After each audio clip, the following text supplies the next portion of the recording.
Benvenuti su Bond Everything, il canale che esplora la scienza e le affascinanti connessioni tra la mente, il corpo e il mondo che ci circonda. Oggi esploriamo il concetto di ipertrofia corporea per capire di cosa si tratta e come possiamo influenzarlo. Seguiteci per esplorare questo concetto in modo chiaro e semplice e per capirlo una volta per tutte. Allora, che cos'è l'ipertrofia? Si parla di ipertrofia quando c'è la crescita in numero o volume di un organo o un tessuto del nostro corpo. Quando si parla di ipertrofia del nostro corpo, spesso si intende l'ipertrofia muscolare, ma esistono tanti tipi di ipertrofia. Partiamo con l'ipertrofia capillare. Si parla di ipertrofia capillare quando c'è un aumento di numero e di lunghezza dei capillari del nostro corpo. Questo porta a un maggiore e migliore afflusso di sangue agli organi e ai tessuti e quindi a un maggiore afflusso di ossigeno e nutrienti alle cellule del nostro corpo. Come si stimola questo tipo di ipertrofia? Tramite l'allenamento aerobico di resistenza, quindi corsa, bicicletta e tutti quei tipi di allenamento a bassa intensità, relativamente bassa, che possono essere protratti nel tempo. Poi c'è l'ipertrofia mitocondriale. Si parla di ipertrofia mitocondriale quando aumentiamo il numero e la qualità dei mitocondri nelle nostre cellule. I mitocondri sono le centrali energetiche delle cellule, quindi un maggior numero di mitocondri, una maggior qualità dei mitocondri corrisponde a una maggior quantità di energia disponibile nelle cellule, quindi a una maggior potenzialità di volume e di intensità di allenamento. Come sviluppiamo al massimo questo tipo di ipertrofia? Tramite certamente cardio ad alta intensità, ma soprattutto tramite interval training, quindi allenamento ad altissima intensità intervallato ad allenamento a minore intensità. Questo brucia tutte le scorte, dà il tempo di ricostruirne un po', poi ribrucia tutte le scorte e questa cosa si protrae nel tempo. Quindi la cellula ha bisogno di tanta energia e stimola la produzione dei nostri mitocondri. Poi abbiamo un altro tipo di ipertrofia di cui si parla poco. Qui ipertrofia è usato un po' più impropriamente, come vedrete in uno dei casi.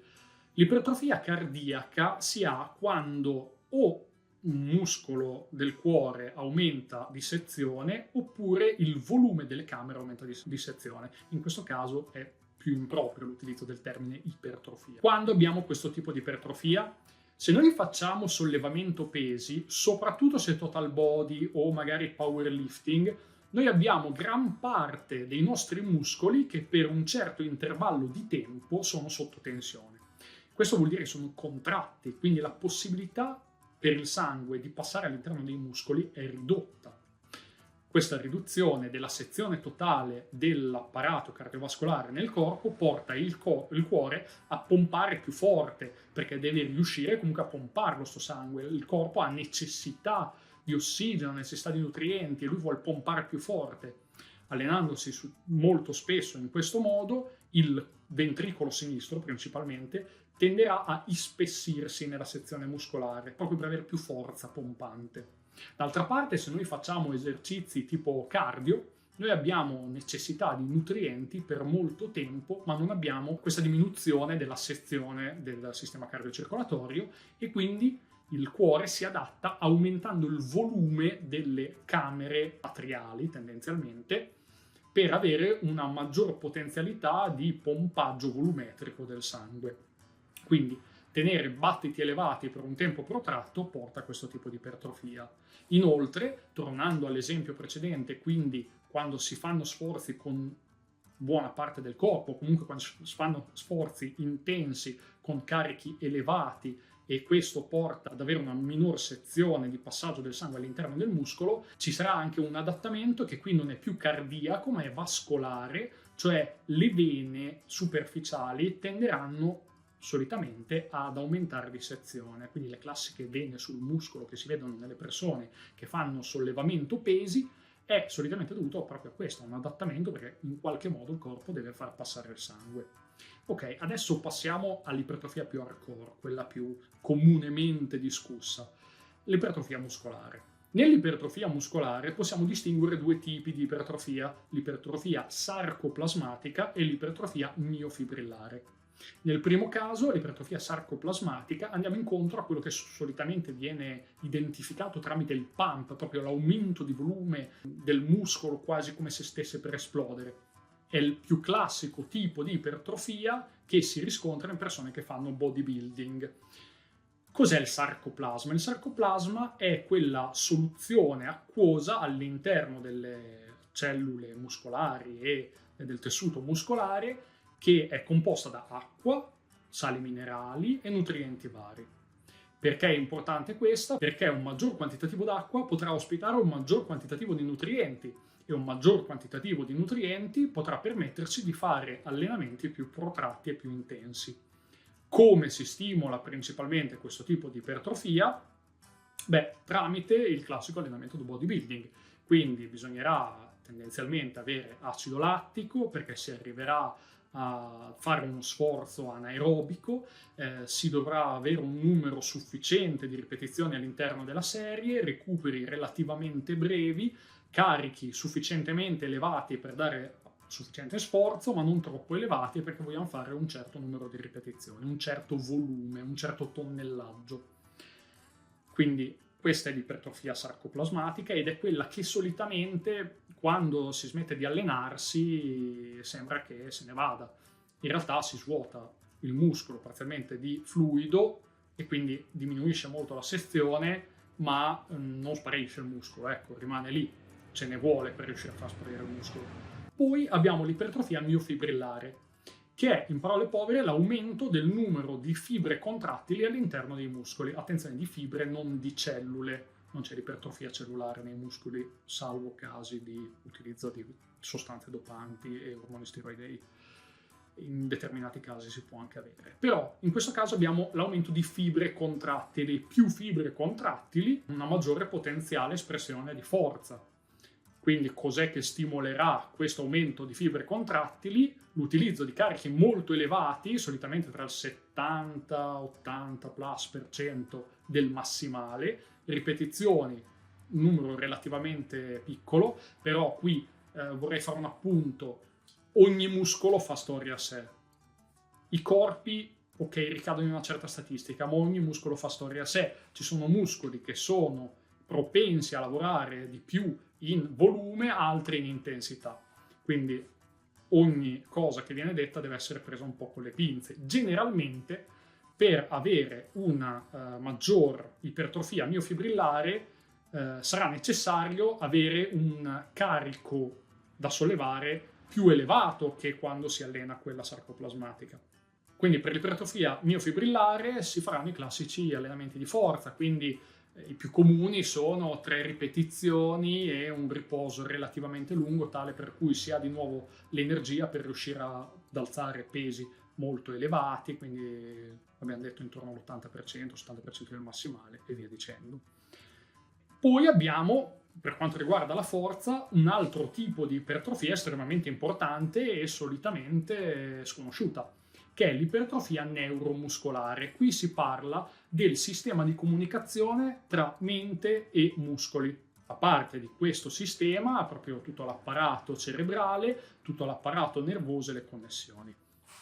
In questo caso l'ipertrofia andrà a influenzare una maggior potenzialità di espressione dei neurotrasmettitori, una maggior capacità di mandare segnali elettrici principalmente lungo il corpo, sia per quanto riguarda i nervi, sia per quanto riguarda proprio la resilienza del cervello al continuo invio di impulsi nervosi.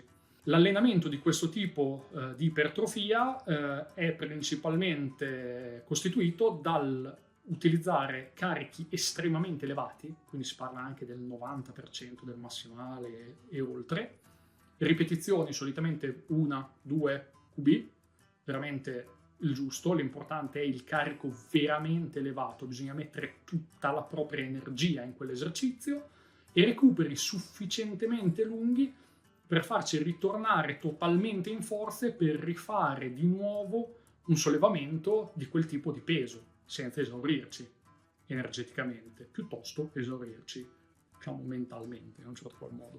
Questo tipo di ipertrofia è molto importante, fa parte di questo anche la coordinazione dei muscoli, quindi la capacità del cervello proprio di usarli a livello di agonisti, antagonisti e via dicendo. È molto importante perché se noi vogliamo sviluppare della forza e non ci interessa di essere particolarmente grossi, qui dobbiamo agire. Avrete sicuramente visto soggetti non particolarmente grossi con una forza tremenda. Ecco, questo genere di soggetti solitamente ha un sistema neuromuscolare molto efficace e talvolta anche un numero di fibre molto elevate senza avere per forza un quantitativo di acqua molto elevato. Quindi abbiamo parlato di un certo numero di ipertrofie, ne manca ancora una all'appello, che è l'ipertrofia del tessuto connettivo. Il tessuto connettivo è molto più lento rispetto agli altri tessuti ad adattarsi, però è fondamentale perché è principalmente da una parte quello che attacca i muscoli alle ossa, dall'altra quello che tiene le ossa stabili. È fondamentale per prevenire infortuni da una parte e per riuscire ad avere un certo grado di stabilità quando facciamo i nostri movimenti. Come viene stimolata? Beh, principalmente con pesi elevati viene stimolata un po' di più, con pesi ridotti un po' di meno, ma è una cosa che non si va a bersagliare, è una conseguenza del nostro allenamento ed è la conseguenza, tra virgolette, giusta se il nostro corpo funziona bene. Se facciamo l'ipotesi che qui stiamo parlando tutti da natural, quindi non usiamo steroidi anabolizzanti, attenzione perché, allora, due discorsi. Uno, l'ingestione di un numero spropositato di proteine non aumenta l'ipertrofia miofibrillare. Uno pensa, le fibre muscolari sono fatte di proteine, non funziona così. Perché l'utilizzo di proteine del corpo, cioè l'utilizzo netto, quante se ne smontano e quante ne rimonta senza espellerle, è veramente basso, è veramente ridicolo se ci pensate. D'altra parte l'introito necessario per una buona forma fisica e un buon funzionamento è molto più elevato. Perché? Perché le proteine, quando le mangiamo, agiscono più quasi da pseudo-ormoni in un certo qual modo, cioè fanno da segnalatore per le cellule che gli dice guarda sei in questo stato, stai mangiando così, puoi permetterti di fare queste cose. Quindi un buon introito proteico è fondamentale, un eccessivo introito proteico è non necessario, cioè se lo volete fare perché no, però non è necessario. E in realtà ciò che è veramente anabolizzante quando non si usano steroidi, cioè quello che può produrre il corpo per avere un effetto veramente anabolizzante, è l'insulina. Bisogna sicuramente stare attenti perché è tutto un bilanciamento delicato, la glicemia deve essere tenuta sotto controllo, non si può esagerare con i carboidrati e via dicendo, però sicuramente riuscendo a concentrarli nei momenti giusti della giornata, per esempio prima e dopo l'allenamento, si riesce a stimolare un po' di più l'insulina senza avere un introito spropositato di carboidrati. Bisogna anche sottolineare che soprattutto l'ipertrofia mitocondriale, se associata con una buona sensibilità di determinati recettori cellulari, può portare il corpo a utilizzare meglio i carboidrati, certamente. Inoltre, l'utilizzo dei carboidrati anche a vuoto inizia a diventare cineticamente importante rispetto a utilizzare i carboidrati per la trasformazione in grassi e poi il deposito. Quindi, se ci si allena in un certo modo, oltre ad avere il metabolismo basale che probabilmente si alzerà, si riuscirà anche a gestire meglio degli introiti di carboidrati più piccati o importanti. Questo poi porta il corpo, quando si va ad allenarsi, ad avere più energia per l'allenamento, quando non ci si allena, ad eventualmente disperdere parte di questa energia in calore. Un altro punto che deve essere toccato è quello della mutua interazione tra tutti questi tipi di ipertrofia. Cioè non è che c'è un'ipertrofia che stimola quella e basta. Ogni volta che si utilizza il corpo, che ci si allena, che si mangia magari anche più di quello che si consuma, si va a stimolare un certo tipo di ipertrofia, magari a seconda dell'allenamento, ma non un solo tipo di ipertrofia. Caso notevole è quello dell'aumento di massa muscolare, che sia esso per bodybuilding, per pura estetica o per volontà dell'individuo. Quando si vuole crescere muscolarmente non è che si punta a fare solo ipertrofia sarcoplasmatica, sarebbe un po' strano, sarebbe un po' inutile. Cosa si fa? Si fanno determinati tipi di allenamento che portano magari principalmente in certi periodi ad avere più ipertrofia sarcoplasmatica, in altri ad avere più ipertrofia miofibrillare, o comunque all'interno dei microcicli, dei mesocicli, dei macrocicli ad alternare un po' queste due. Perché? Perché se io ho più sarcoplasma avrò più energie per allenarmi di più, per produrre più fibre. Più fibre mi daranno più forza per fare un tonnellaggio maggiore, quindi un quantitativo totale di pesi sollevati nella giornata maggiore. Questo porterà ad avere una maggiore ipertrofia sarcoplasmatica e questi si rimbalzano.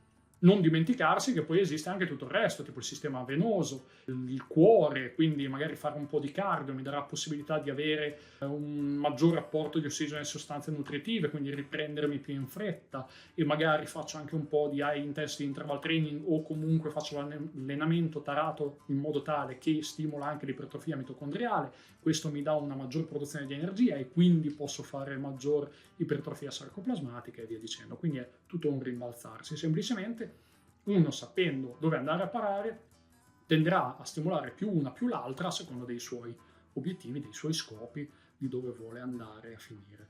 Quindi, traendo le somme, se uno volesse trovare dei tipi di allenamento preferibili per un certo tipo di ipertrofia, le possiamo dividere così. Se uno vuole avere più forza bruta, deve puntare sull'ipertrofia miofibrillare e neuromuscolare. Se uno vuole avere più muscoli, proprio ingrossarsi, su quella miofibrillare e su quella sarcoplasmatica. Se uno vuole avere più resistenza fisica e quindi essere migliore in sport di resistenza, come possono essere la corsa, il ciclismo e via dicendo, dovrà puntare su quella cardiaca, quella mitocondriale e quella capillare. Per oggi è tutto, spero vi sia interessato questo excursus sulle varie ipertrofie. Se vi interessa scoprire nuove cose sulla scienza, la mente, il corpo e il mondo che ci circonda, non dimenticatevi di mettere like, condividere il video, seguirci e guardarci alla prossima puntata. Ciao!